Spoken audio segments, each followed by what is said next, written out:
అమెరికాలో చదవాలని కలలు కంటున్న విద్యార్థులకు భారీ షాక్. స్టూడెంట్ వీసాలపై కొత్త పరిమితులు, గ్రీన్ కార్డ్ నిబంధనల్లో కీలక మార్పులు ఇవి భారతీయులపై ఎలా ప్రభావం చూపనున్నాయి? అమెరికా వలస విధానంలో ప్రతిపాదిత మార్పులు మరోసారి ప్రపంచవ్యాప్తంగా చర్చనీయాంశంగా మారాయి. ముఖ్యంగా ఉన్నత విద్య కోసం అమెరికాకు వెళ్లే విద్యార్థులు, అక్కడ స్థిరపడాలని భావిస్తున్న వలసదారులపై ఈ మార్పులు ప్రభావం చూపే అవకాశం ఉందని విశ్లేషకులు చెప్తున్నారు. తాజా ప్రతిపాదనల ప్రకారం అమెరికాలో చదువుకునే అంతర్జాతీయ విద్యార్థుల నివాస కాలానికి కొత్త పరిమితులు తీసుకురావాలని యుఎస్ హ్యూమ్లాండ్ సెక్యూరిటీ విభాగం ప్రతిపాదించింది. ఇప్పటి వరకు సాధారణంగా F1 వీసా కలిగిన విద్యార్థులు తమ కోర్సు పూర్తయ్యే వరకు డ్యూరేషన్ ఆఫ్ స్టేటస్ నిబంధన కింద అమెరికాలో ఉండే అవకాశం ఉండేది. అయితే కొత్త ప్రతిపాదన ప్రకారం విద్యార్థుల నివాసాల కాలాన్ని గరిష్టంగా 4 ఏళ్లకు పరిమితం చేసే విధానాన్ని పరిశీలిస్తున్నారు.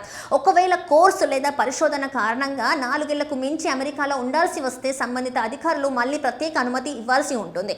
ఈ మార్పులు కేవలం విద్యార్థులకే కాకుండా J1 ఎక్స్చేంజ్ విజిటర్స్ వీసా మీద కూడా ఇతర వీసా కేటగిరీలకు కూడా వర్తించే అవకాశం ఉందని సమాచారం. అయితే ఒక ముఖ్యమైన విషయం గుర్తుంచుకోవాలి. ఈ ప్రతిపాదనలు అమల్లోకి రావాలంటే సంబంధిత చట్టపరమైన ప్రక్రియలు పూర్తవ్వాలి. కాబట్టి ప్రస్తుతం అమెరికాలో చదువుతున్న లేదా వెళ్లేందుకు సిద్ధమవుతున్న విద్యార్థులు అధికారిక ప్రకటనలను మాత్రమే ఆధారంగా తీసుకోవడం మంచిది. మరోవైపు గ్రీన్ కార్డ్ విధానంలో కూడా కీలక మార్పులు ప్రతిపాదించబడ్డాయి. పబ్లిక్ చార్జ్ పేరుతో గతంలో వివాదాస్పదమైన విధానాన్ని మళ్లీ అమలు చేయాలని ప్రతిపాదించారు. ఈ విధానం ప్రకారం అమెరికా ప్రభుత్వం సంక్షేమ పథకాలపై ఎక్కువగా ఆధారపడుతున్నట్టు అధికారులు నిర్ధారిస్తే గ్రీన్ కార్డ్ దరఖాస్తులు పరిశీలనలో అది ఒక అంశంగా పరిగణించే అవకాశం ఉంది.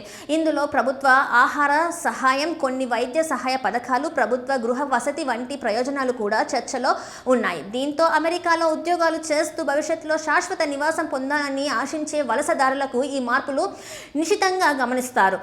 భారతదేశం నుంచి ప్రతి సంవత్సరం లక్షలాది మంది విద్యార్థులు అమెరికాలో ఉన్నత విద్య కోసం వెళ్తున్నారు. అందువల్ల ఈ ప్రతిపాదిత మార్పులు భారతీయ విద్యార్థుల్లో కూడా ఆందోళన కలిగిస్తున్నాయి. అయితే నిపుణుల అభిప్రాయం ప్రకారం విద్యార్థులు మరియు వలసదారులు సోషల్ మీడియాలో వచ్చే ప్రచారాన్ని నమ్మకుండా యుఎస్ ప్రభుత్వ అధికారిక ప్రకటనలు, విశ్వవిద్యాలయాలు మరియు ఇమిగ్రేషన్ నిపుణుల సూచనలు మాత్రమే అనుసరించడం మంచిది. మొత్తానికి అమెరికా వలస విధానంలో ప్రతిపాదిత మార్పులు అంతర్జాతీయ విద్యార్థులు, ఉద్యోగాలు, గ్రీన్ కార్డ్ కోసం ఎదురుచూస్తున్న వలసదారులపై ప్రభావం చూపే అవకాశం ఉంది. ఈ ప్రతిపాదనలు తుది రూపం దాల్చాయి. ఎలాంటి మార్పులతో అమల్లోకి వస్తాయి అనే అంశాలపై రానున్న రోజుల్లో మరింత స్పష్టత వచ్చే అవకాశం ఉంది.